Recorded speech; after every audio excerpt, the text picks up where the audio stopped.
And I just knew that wherever my career was going, even though I was working as an architect at the time, or a student architect at the time, and that's what my degree said I was, I decided that, or I kind of knew that my career was headed towards performance, and Really? yeah, just creating some form of joy. Hello, Dave. Hi, Petra. How are you? I'm finding you. Very good, thank you. Very good. But listen, tell me, because this is what I saw on Instagram, and it's the Siege of Robin Hood. Is this the project that you're working on? Yes, that's the one you contacted me about. Am I right? Yes, yeah. Yes. So they're expecting to release this year.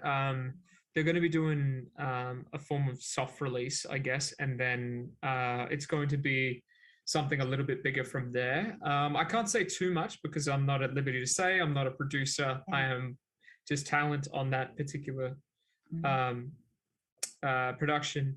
But I'm really excited about it from the stuff I've seen when I was doing my ADR, which is my audio recording from my lines again in studio with Shoreline afterwards. Yeah, the film looks fantastic, and by the time they've finished all their all their post work on it, which is visual effects and the sound design and the score, they play the producer Paul played me some of the music score, and it sounds phenomenal. It sounds really cool. Yeah, so I'm excited about it. I think it has cult potential, the cult classic potential. It's not your usual Robin Hood telling, but it has an element of fast action and comedy and light moments as well, and then romance. And then my character, Sir Lancelot, who's not usually seen in the Robin Hoods. He kind of, in this telling, it marries up Merlin and Robin Hood together. So and so hence why Lancelot is present. So I'm very lucky. Most of my scenes made it in, Petra. So that's always yeah, that's always an actor's dread, is that your best stuff doesn't make the cut. So I'm very lucky that at least the cut I've seen is everything's made it in, and he's a pretty solid like C story. There's like your main story, there's your romantic story, and then he's like a kind of the third main story. So it's cool. Yeah, very cool. Yeah, well, I spoke to Mike, the sound engineer at Shoreline, and he said I asked him about this because he said that you did some studio work there as well. He said, "Oh, but Dave's a pro. It's easy to work with him." Yeah, they're impressed with you. They're impressed. That was the first time I met Mike in person, and he is an absolute pro. He's an absolute gem, and that is the longest recording session I've ever done, because we were in a time crunch basically. So we recorded for something like 7.5 hours straight. Really, we had a quick break for pizza and a few kind of water and toilet breaks, and then that was it. We just kept on going and going. So. Yeah. So how many hours do you spend then? Because you were in the green room there also. How do you mean? Oh no, not the green room, the green screen. So there's a green screen, and then we didn't do any green screen stuff at Shoreline. Oh, you didn't? Okay. Oh. No. This film we shot in Australia, in Melbourne, Australia, and then we did most of the any kind of required green screen stuff or any pickups that we needed to do, we all did in Australia, in Victoria. Oh, I see. I thought you did it there as well, because they've got this facility there. They do, but yeah, there was no need for that. It was just the sound stuff, which Mike was fantastic in making happen. So if you say it was filmed in Australia, how long were you there then for the filming? Well, this is when I still lived there. So yeah, so this is how independent film tends to be, Petra, is like it can take quite a while when you don't have those big studio budgets to bring out a film like this. It's a very ambitious project, and I really respect the producer Paul that's driven it along all these years. It's really takes a huge amount of passion and drive to get something along. When sometimes the money just runs out, and that happens all the time. But and I'm not saying that happened on this project, but sometimes people's commitments interfere, or someone was available to help out and then they weren't. So yeah, it's been a labor of love for this hardworking gentleman and his amazing team. And yeah, we're dragging it over the line. It's gonna be worth the wait. I know that for sure. I don't know specific dates. I don't have anything like that, unfortunately, but I think the intention is to release in the last few months of the year. That's the plan. It's interesting that you're saying this about the time frame, because, and this is so important. This is why I want to do these interviews and have artists talk about this, because I think we see so much now, and we see, you just switch on Netflix and there's just there. But you never realize also in the film industry, and like you say now, independent filmmakers, how much goes into, and that it is so much effort, so much love, so much commitment going into these films, and that time frame, that time that it takes, that it's not just in a week or in a month or in a year. It's sometimes longer that you hear that Yes. they invest in these films. It's the films that have the $100 million plus dollars that they can turn it around in 6 months, right? It's exactly as you say. It's the things that you don't see behind the camera, the long days in the editing room, the hours and hours and hours of visual effects artists just to get one frame right, and then they for visual effects artists, they're literally editing hundreds of shots, so every time the camera angle changes, then they've got to go and do the same thing again. So it's an unbelievable amount of talent and patience. And I've released my own short film, and we're waiting for to hear back if we get into some festivals here in North America. So I've had a kind of a short taste of that editing, post production, visual effects, and then sound design and all that stuff. I've had a short taste of that for this short film that's 12 minutes long. So for a 2-hour feature film, really? my empathy and patience for this film just grew so much, because at the end of the day, if you want to do something exciting and ambitious but still independently, then this is what it takes. And I think it's important that independent filmmakers do this, that it's not just the big, like you say, the big budget ones, and because there's so many great filmmakers out there, and there has to be this support for them as well, or this understanding and this appreciation for this type of work that they are doing, Absolutely. Yeah. I think some people will be surprised at that, how some of their own favorite films are actually done independently. Yeah, and it should be recognized. It takes a lot to make that happen. And yes, there's still things like private investment and things like that. But studios, big studios, and production houses and streaming platforms, rightfully so, they want to produce something that's a big, marketable success. Something that's more of a sure thing because of the amount of money they're putting behind it. Independent, it lets you go a bit more unique and a bit more of a specific voice, and take more risks, and maybe make something that wouldn't ordinarily, something that does have mass appeal, but at surface level, maybe the execs think it doesn't. So it's exciting to see. I've been working on something here in Vancouver that's that's a little bit bigger in terms of budget and scale, but it's on par with the amount of heart and yeah, and a really good team, a really lovely people behind it working together to make something that came from a director writer and his brain, and it's a passion. You can tell it's so close to them. It's their baby, and you want to be a part of that. It's a lot of fun. So were you originally, so how did you get into acting? Was it something you wanted to do as a child? I mean, yes, but I mean, how self-aware can a child be, Petra? Oh, okay. Like, I think it definitely was. Had someone suggested it to me as a child, maybe it would have been something that happened a lot sooner.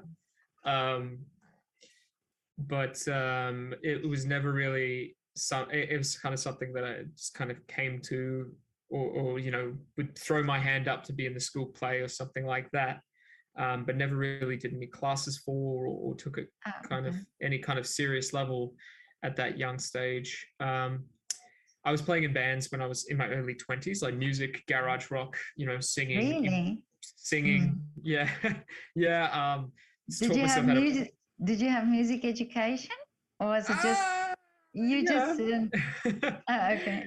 I did. I learned music playing the trumpet in high school, and we had like basic music lessons in school, and I think I did some guitar lessons when I was like 8 years old. So it was kind of like a very basic foundation there, but I was very green, and went and did some lessons, some singing lessons and some guitar lessons, but the rest was kind of self-taught. Which was fun. It was a lot of fun, but bands tend to break up if people aren't kind of on the same wavelength. And I just knew that wherever my career was going, even though I was working as an architect at the time, or a student architect at the time, and that's what my degree said I was, I decided that, or I kind of knew that my career was headed towards performance, and yeah, just creating some form of joy in performance, whether it's comedy. Like I'm obsessed with stand-up comedy. I've never actually got up and done it. I've never got up and actually done it. I've done like hosting gigs and emceeing things like weddings and events and things like that, but I've never actually done the stand-up. But that's another element of performance that I really like, is the comedy of it all. So yeah, so actually, actually I heard they say that comedy is the most difficult thing to do, a part of acting, really. Yeah, acting comedy versus acting drama. Yeah, definitely being able to emote and create drama is definitely harder than the timing of comedy. You know, comedy is so quick and fast and all about rhythm, whereas drama, even though it has its own rhythm, you know, you can kind of like sit in the emotions and just kind of draw from your own pain, whereas like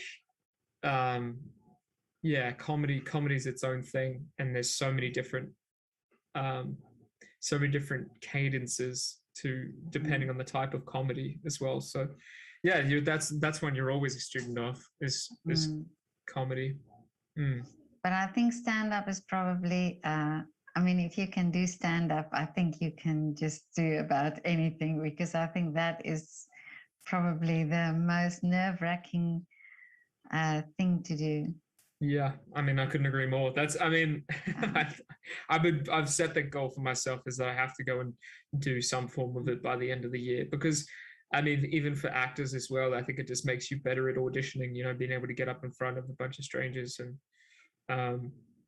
just talk and be willing to kind of get nothing back in return, you know. So that's the fear that we all have to face. And I think so many people are fear public speaking for those exact reasons. So that's why it's a good reason to walk at it head on. But I want to know now, so you studied architecture, and it's actually also a very creative career. Not so much. I was wondering if you get that gentle head nod from me, like through the camera. No. It is when you get to a certain point in your career, no question. And the degree, there's lots of elements of creativity in the degree. But for the most part, for it to have like a pretty solid and consistent career in architecture, there's a lot more technical aspects to Oh it. yeah. Mm. It becomes a lot of computers and spreadsheets and things like that, which importantly so, because it's a precise science. At the end of the day, it's an art, but it's a science.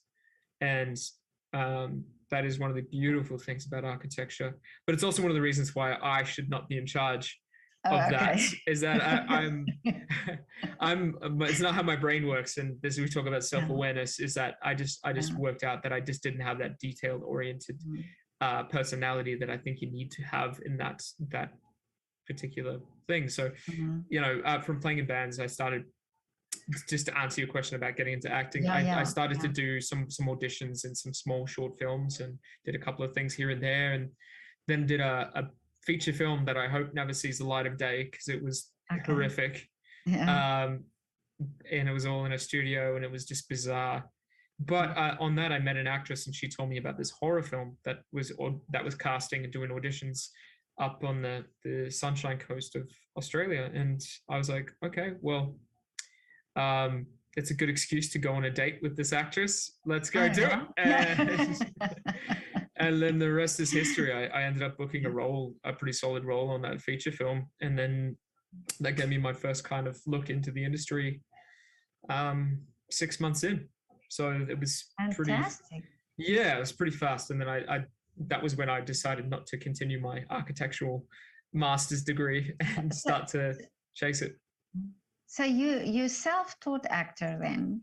I mean, you didn't go to acting school? Not in the traditional sense. I did a lot of workshops. It was after I booked that role that I then decided, okay, I should be doing some workshops, and then I should go and learn from as many teachers as possible rather than just go to an acting school, because acting school has its own kind of even though it looks good on a resume, it's from what I could tell, it just gives people a lot of bad habits they have to unlearn too. So rather than do that, I figure I should go learn from a lot of different teachers and keep what works and get rid of what doesn't.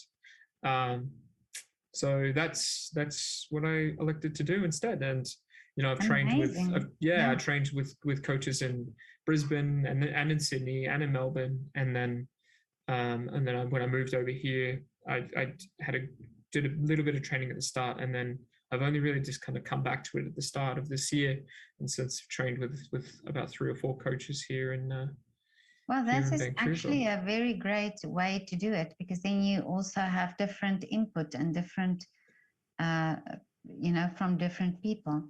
But I must tell you is you should adopt 3 teenagers and you will get the best out of yourself. I tell you, I've had some very boys or girls. 2 girls and a boy. I've had some very close Oscar-nominated performances in my time, I tell you. I mean, that's probably my best performance was, trying to manipulate my parents as a child. That's when we all learn to act, isn't it? Okay, yeah. Isn't it? Come on, you can't tell me you didn't pull something on your parents when you were their age. No, I did many times, but I got that all back when I got 3 children, you see, so Understand. But you were saying now about this, that you about the drama school. I found it actually with photography, that I'm a self-taught photographer, and I think I'm much more of a cowboy photographer, because I'm much more daring. Shoot from the hip. I just shoot though. I just get this camera and I shoot, and I just had to learn, criticize myself, see my own mistakes, try and rectify my mistakes, and see where I went wrong. And this made me more, I think, daring with my camera. That's exciting. And I think this is what I can totally understand what you are saying, that you are really yourself because you have discovered all these things yourself, so you basically Because I mean, I really relate to that as well, Patrick. Because well, location scouts, like that's what we do all day, is we take photos as well. I would never get my job done if I had this voice in the back of my head being like, is that the right shot? Yeah, Like, yeah, yeah, yeah. you've really just got to like trust yourself, Yeah. trust your camera, and also we live in the digital age too. If it's bad, delete it and keep the good ones. Like Exactly. Yeah. yeah, No harm exactly. done. Yeah. No, exactly. But yeah, I think the other thing of like not questioning yourself, like I mean, you like you say, you just picked up the camera, right? And trusting that your eyes work well enough, Yeah. and that you can kind of see how light works, and once you can learn on the fly, learn by doing. That's the Yeah. other thing as well, is like school and education. While some parts are super important, I think some people see it as a form of procrastination, or it's unconsciously are procrastinating. You know, it's there's so many different ways that you're like, I need an education or I need a degree to say that I can do this. But I mean, nobody told me I needed to do anything to get into the film industry. I just went and did it and then figure it out afterwards. I went and booked an acting role in a feature film, and then went and learned how to act before I did the film. And I was still terrible in that film. I was so nervous that my face was twitching. Really? Yes, yeah, absolutely. But I got better from there. And now I've been working. I'm going to be working on a few shows here in Vancouver as well. I've just booked a couple of roles here. So it's funny how you can just say yes and let's just see what happens. Yes. It's a lesson. But I spoke to a harpist the other day, and he said that we talked about the education, and he said it doesn't matter how many master degrees you have to get booked. That's the story at the end of the day. You have to get booked, and nobody asks you how many master's degrees you have. You just have to play and have to do your thing. Yeah. So I totally agree with that. Yeah. I've like I say, I work as a location scout here, and I have my architecture degree on my resume, which you think, oh, that would make you super qualified for going to find buildings. No, not at all. And no one's ever brought it up. Really? No one cares. Not at all. Yeah. It's got nothing to do with it. It's they want to see the work.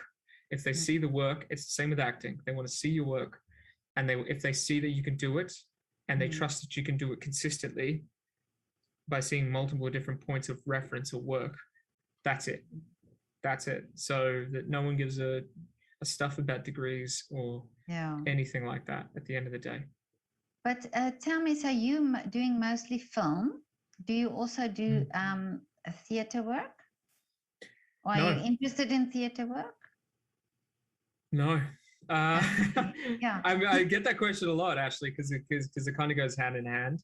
I am about to do my next round of studies is very like theater based, and it's a theater trained coach who's also Australian but here in Vancouver. So I feel like I can learn those lessons from him. He's coming fresh off a play. You know what I mean? I can learn those lessons from him, getting him up in front of an audience as a stand-up comic, for example, in the same way that I could go and do a play in front of people and do the same stuff over and over again. Going and doing the same play every night over and over again in front of an audience just doesn't light me up. That idea doesn't light me up. So I'm not going to do it just because I think I should do it. Or because people say, well, you're an actor, so you're not really an actor until you've done theater.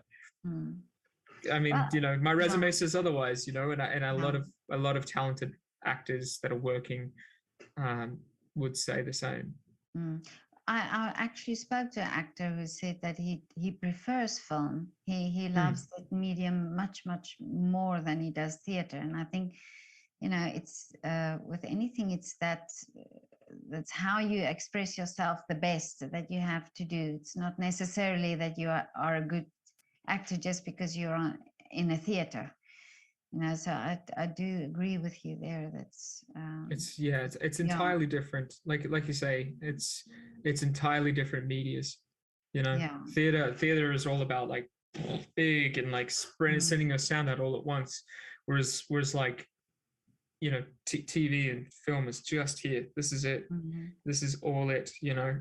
So all of this gets lost unless they're in the right shot anyway. So it's really just about being able to give all that right here. So I mean, I'm sure that the actor that you mentioned would agree that it's just more about getting good at delivering in your medium. Then you can do whatever you want. If you know, then you can be those big actors that go and do Broadway for their first theater play, you know, whatever it takes. Yeah. So what do you do on your downtime? Do you have hobbies and things like that? What's downtime? Do you do sport or something like that? I do. I love Australian football, which is a sport. You'd be aware of it coming from South Africa, I'm sure. South Africa has a national team for Aussie rules, but I don't know if you'd be aware of it. Yeah. No, I'm not aware. Australia's the only team without a national. Well, Australia is not allowed a national team because we have a professional league. But a lot of countries like South Africa, Canada, New Zealand, some of the other African countries as well, field a full team, and they play the World Cup in Australia of Australian rules football, but obviously not right now because of COVID. So I love watching that. I used to play it when I was younger, and I'm interested in playing it here in Vancouver, but it takes its toll on the body, and I'm not 18 anymore. But I live in Vancouver, as we mentioned, in British Columbia. This province that Vancouver is in is stunning.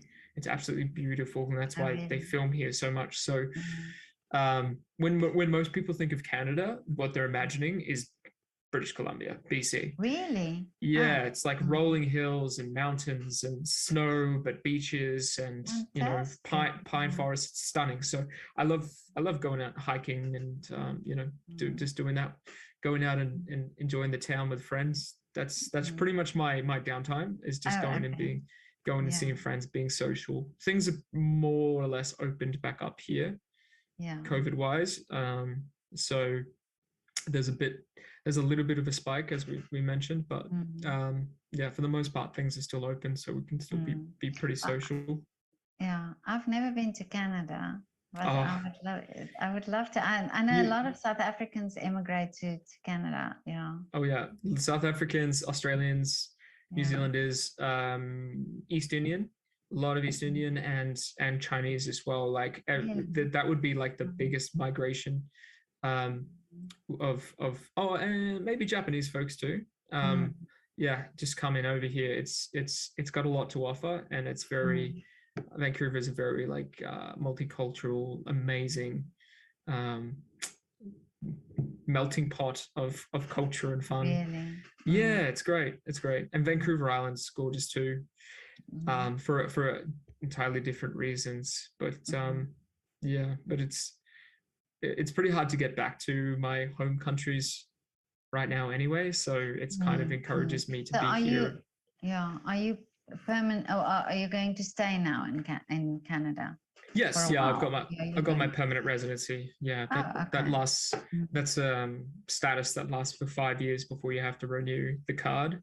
But it's a pretty simple process when there isn't a pandemic on. So so I've got that status. So you know, once things open up a bit more back in Australia, I might go and visit the family and spend some time there. But Canada's going to be home here for a good long while. I'm just starting to really get some traction in both my main pursuits. I also have a side project that I'm working on, but it's a little too soon to kind of mention it. Okay, so we can have another conversation about that. When it's time for some press release there, I would absolutely love to do that. That would be great. It'd be a lot of fun. I would love to hear that. That's awesome. And is it also in the line of what you're doing now? It is. Okay. It certainly is, and hopefully we'll have a few film projects green lit as well. That would be nice So yeah, there's a bunch of sticks in the fire, Petra. You know how it goes. It's just waiting to Good. see which one finds traction. Yeah, but Mhm. that's good because I mean it's creative and it's uh, you know I've spoken to a conductor actually today that in America that has all these little um, projects and we were talking about how the one actually influenced the other by Yes. how you know how you approach everything, and it's almost that it's connected in a way that you learn from one and apply to the other, that type of thing. Oh, absolutely. Yeah, and I think it's I great. Mm. with just to put it in, I guess, in my terms, I'm so curious. I'll have to check out your conversation with the conductor, but I can totally connect with that. In film, like scouting, for example, it's made me think about my script writing, my screenwriting in a different way, because you start to think about, you know, how to simplify down a film instead of making it this big crazy thing all over the place, how you can do things in a very more condensed space. Yeah, in terms of acting, in terms of engaging with your environment, there's so many different lessons that you can get from doing Yeah, one that leads to the other, and but also like also never never feeling like you've finished learning something. Like there's always something new to learn, I think. And I mean, acting's been a great reminder of that. Just when you're like, I've got this, I've got it all figured out, that's when your agent's like, what you're doing is terrible, oh. and you need to go get some training. I'm not saying that happened, I'm not saying it didn't happen. No, but So yeah. but it's just important to I think the only way to have those things bleed into each other and bring each up is like always been open to learning, always been open to helping other people, because they're going to want to reciprocate and help you back. um yeah, that's been one of the probably the most rewarding thing, has just been like, yes, I want to help you any way I can. I think it'd be super cool if we were both up here and up here and up here together. Well, I can tell you that this I don't know if you've seen on Instagram. I did a project in here in lockdown, and I photographed 500 artists in their windows in Vienna. I did look at that. Yeah, it was Yeah, fascinating. yeah, I had a lot of questions about that. Then we kept on pushing out. I kept on pushing out yeah, yeah. recording dates, so I But appreciate it. Yeah, it was no, fascinating. but How much did you learn about all these people? this is what I want to say, that you now say that you learn from people. It's unbelievable how my life changed in my thought process. I'm writing a book about it because it's so incredible what I've learned from just conversations with people. And in the beginning, it was just through the window. Sometimes it was just very short conversations, and later on, it was like, you know, they would invite me in their homes and we'd have a talk and so on. And it opened up so many things for me, and it made my thinking different. And I realized so many things about these people, and you know, and actually these interviews, I've done about 200 interviews already since February. With artists and with conductors, many composers, and every time something comes up where I didn't know, then it in conversation something comes up, and then it's this incredible project, and you cannot believe that.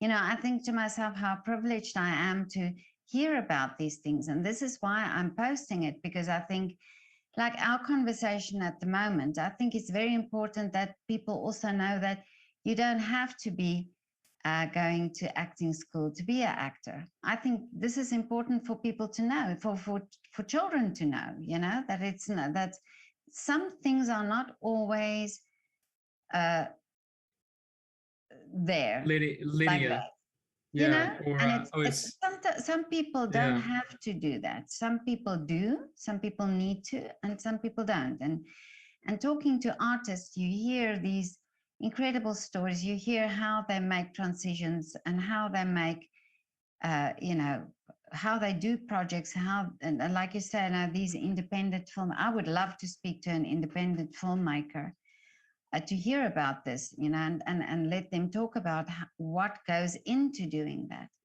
Oh, And I know a lot. I could certainly connect you up with some. yes, that would be Yeah. great. But I think it's also something that we don't necessarily understand, and I think we live in a world that's very instant and a very much sort of, we check on Facebook, we see this, we see that, but we don't always know the story anymore. People don't sit down and listen anymore, or don't ask, or just don't have these conversations. And I think it's important that we start listening to artists and start listening to what goes into being an artist, because it's like, for yourself, it's like it's not just like that, and you're an actor and you're playing, like you say, you did something that didn't work, you did the movie that didn't work, and you move beyond that, and you go forward. And yeah, It's always one thing that didn't work that leads to something that does. exactly. In the same way that, like, when something good happens, something not so good usually happens, and it just creates that balance. I've come to accept that, because then, the good thing about, when something good happens, then something bad happens. The good thing is like the next thing that's going to happen is good again. So Yeah, it's like yeah, it's all about the balance, and yeah. it seems like a nihilistic way to think about things, but I like to think it's more karmic. If anything, it's just balance. And yeah, if you can't do something that doesn't work out and lead that to something good if you just don't do anything at all. And that's always been the lesson. It's like not being stagnant. I hate being stagnant. I hate last year in lockdown was killing me. Really. So I did a bunch of writing, and lots of writing, and made a short film in isolation and all that stuff. It was and the short film I did in isolation and a monologue I did in isolation ended up both getting into film festivals. Really. Yeah, and one of them, the monologue actually was a finalist and won best monologue in one of the festivals. And yeah, so you just never know what's gonna, that was something bad, lockdown, pandemic, that's, I mean, thankfully I haven't lost anyone in my life, and everybody's been relatively safe, but something not so good that led to something positive, which was quite great. But this is what we have to learn from you as artists, is that you have the ability to do that. And I think many have done this, many you have heard many stories where they have really had it financially not good, but then there was always this story of hope, and oh, but I did this, or this happened, and it's always positive things that happen.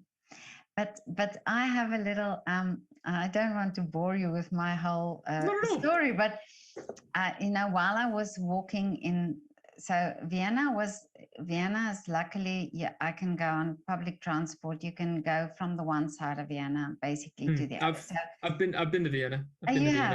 Yeah, I love it. It's one of my favorite cities in Europe. It's gorgeous. Yeah, no, it's really, but and now in the beginning of lockdown, the streets were quite empty, and sometimes really when I walked, it was me, the only one on the street. But the one thing that I don't like of Vienna is all the graffiti on these buildings, because I believe also a building is an artwork. I think the guy who designed this building also had this, not the idea that somebody comes with spray paint and spray paint. So I always feel a bit, when I see all this writing on the walls. But then sometimes it's, the words are also disturbing. Now, there's somebody that writes something, you can know this person might have some disturbance. But then I thought, okay, but there must be something amongst all this graffiti. There must be something that I can find that is beautiful, that would take my attention away. And I did. I I live on cloud 9, so I'm in love with the love, and I did find hearts. I There you found go. hearts There you go. I'm seeing one over your everywhere. shoulder right now. Yeah, this is my heart.